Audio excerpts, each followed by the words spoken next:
Raviesse is getting her EX job on Wednesday, and I'm actually very excited for her. Now, I'm a heavy manual player, and her kit really is tailored more towards manual play than anything else. If you're a player that does everything in auto, be it your class matches, your tower, and whatever, do not go for her. You will not really get any kind of benefit out of her. But if you enjoy manual PvP and manual PvE, where the enemies are sometimes weak to charm and other statuses, then I believe she can be a really good powerhouse. So today we'll go over her role, her stats, abilities, how to build her, and in which areas of the game she will shine.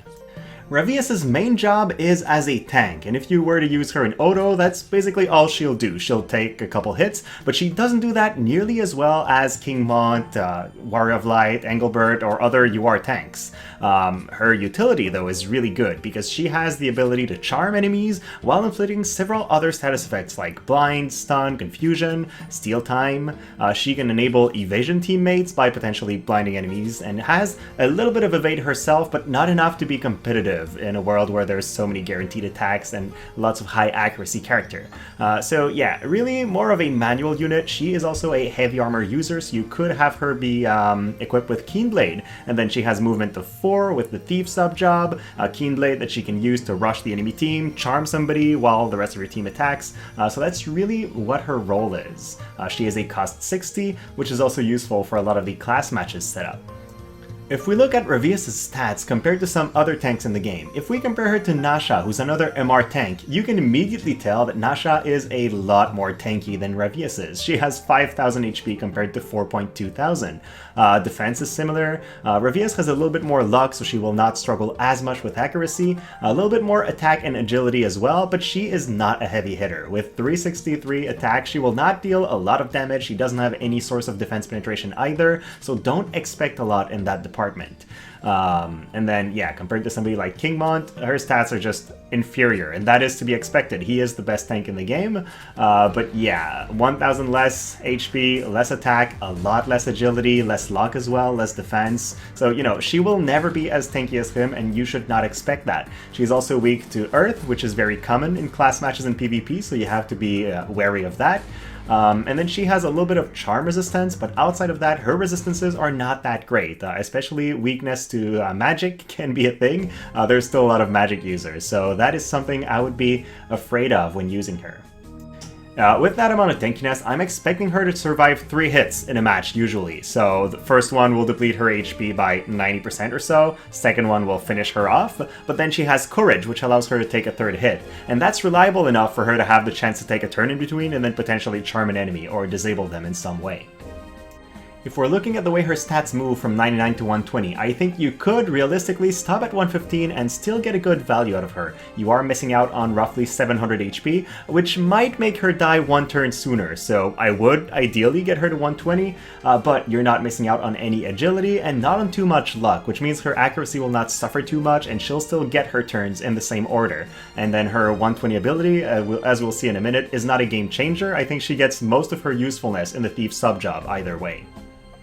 So here are said upgrades. The first one is something that influences her strictly in auto, and I like that because players could want to run her in auto, and having some hate in her main job gives her the option of, you know, tanking while still being a thief sub-job or doing some other fun shenanigans. So it's good, but she's not a unit that's ever going to be competitive with other tanks currently, so I think most players will not benefit from that first upgrade.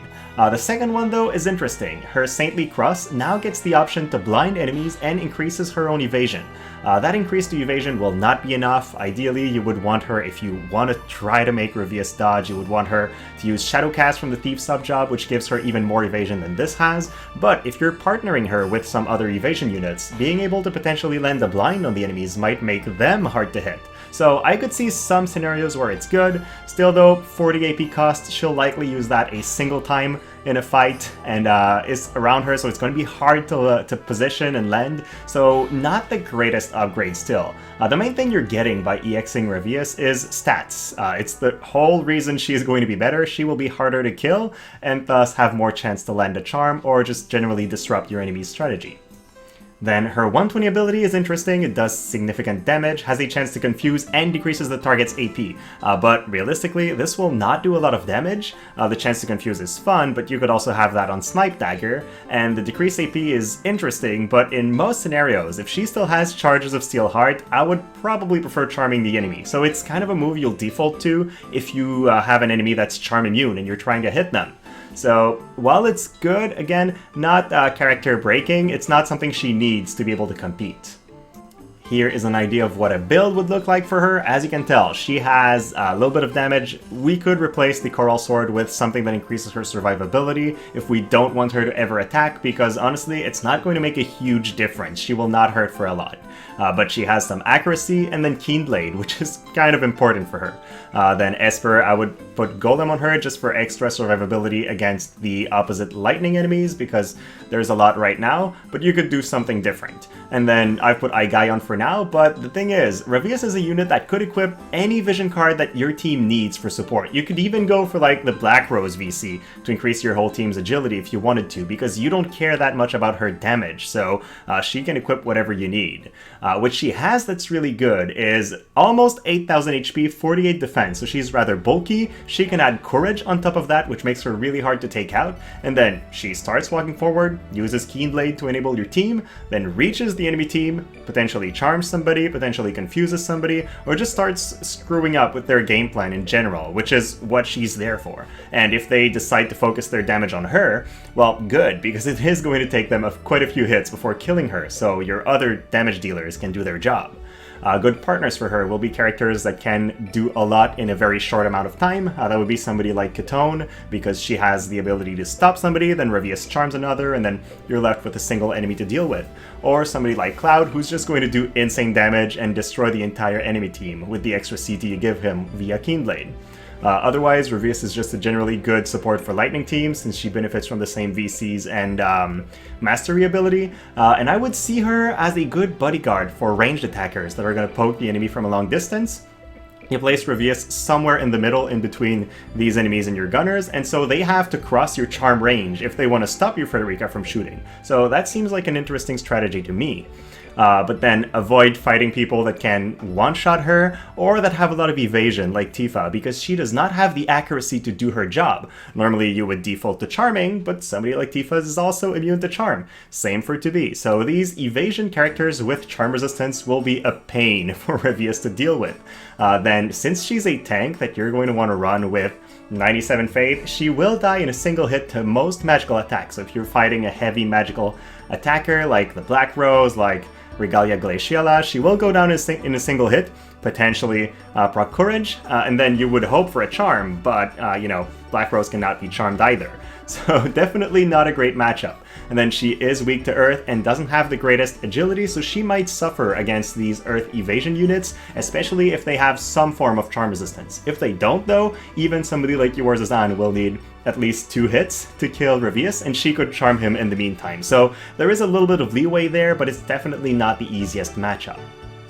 So my verdict is, if you're a player that loves class matches, and you want something to use that's fun during these seasons where there's no Quicken allowed, so you can't bring Phoebe or, you know, other units with low cost and Quicken, like Chell, then she's a really good alternative. She is the most bulky charm character in the game, with access to Courage, has decent mobility, can use Keen Blade, can stun, blind, confuse, you know, she's got an overall pretty solid kit to play with as an cost 60 option.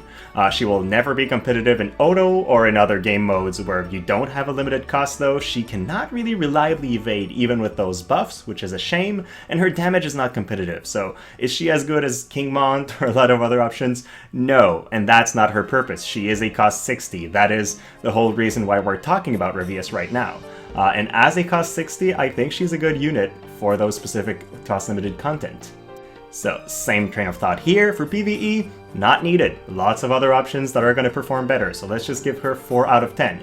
In Arena, I mean, she could work, but then again, why would you run her over King Mont, Charlotte, Warrior of Light, or another actual solid tank that will provide some other utility to your team? I don't think you would, so let's just give her 4 out of 10. Same for Guild Battle. She won't do much the first battle. Even if she survives it, she will just not do much in the second either. But manual PvP is where it's at. We've talked about that for the entire video, but I think this is where she could shine, especially in seasons where Quicken is not a thing, because then you will be a lot less tempted to run somebody like Phoebe. And then auto PvP, same as Arena. You might have some hate, but overall there are much better options to draw some hate and tank a couple hits from the enemy team. On my end, I intend on EXing her for some class matches in the future. I won't do that immediately though, because I'm really low on Blossoms, but I'm really eager to see her. I've seen a lot of Seymore action, and Seymore can actually do a lot of damage, but is really squishy. So Raviesse fixes the squishy issue, still has low damage though, so she has a different kind of role, but I really can't imagine her work well in a lot of team comps, so I'm very eager to see her in action. With that said, guys, hopefully you've enjoyed the video and learned a thing or two. If you did, please like and subscribe, and then as per usual, thank you so much for watching, and I'll see you next time.